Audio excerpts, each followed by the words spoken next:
here, but I thought it might be churlish because at Farnborough they polled 16,300 Facebook volunteers to ask them what was their favourite in the show. Red Arrows came second, Vulcan came top. But as he's gone now, I think I can say it without having to whisper.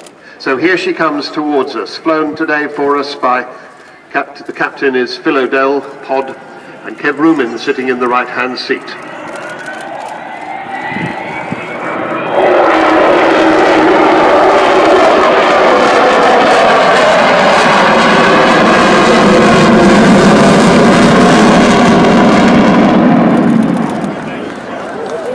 That's what she does. That's the sound of 4 Rolls-Royce Bristol Olympus engines, 16,500 pounds of static thrust, making a total of about 65,000. Those are the engines that took the aircraft not to supersonic speed. She was a subsonic bomber. But bear in mind that she first flew only 11 years after the Lancaster. I mean, when you look at the Lancaster and this, they might come from different centuries. But Roy Chadwick first drew the shape that became the Vulcan in 1946, only 5 years after the Lancaster had flown. And Vulcan then flew in 1952. So a quite extraordinary feat from an amazing designer. Sad to say he died in 1947 in an aircraft accident, so he never saw his great Delta shape take to the sky. He never saw it become the first operational Delta aircraft in the world.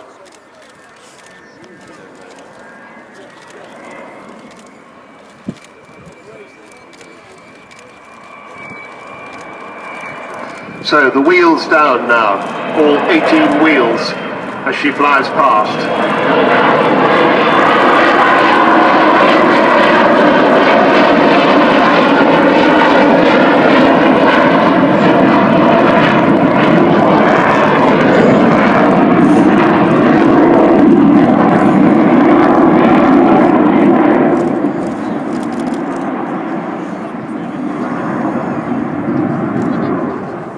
Seeing her with the wheels down reminds me with those big undercarriage doors that at one of the air shows this season, after the show when they'd had underwing tours of people being shown around the aircraft, we discovered a huge complete lip shape in lipstick on one of the undercarriage doors. So somebody really loves her very much.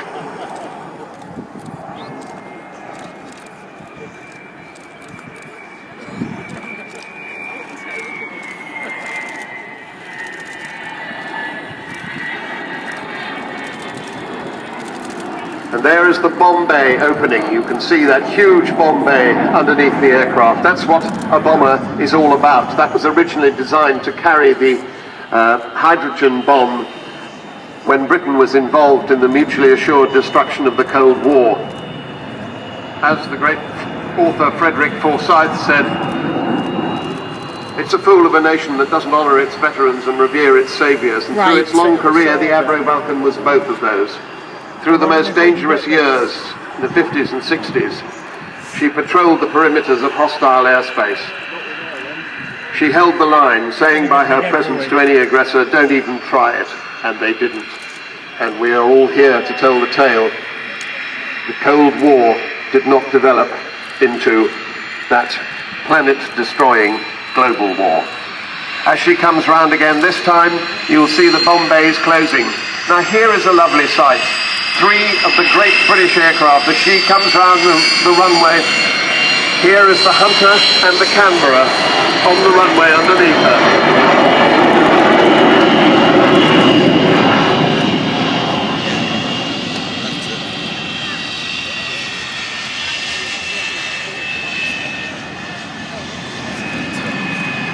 Of course, at the end of Vulcan's operational career,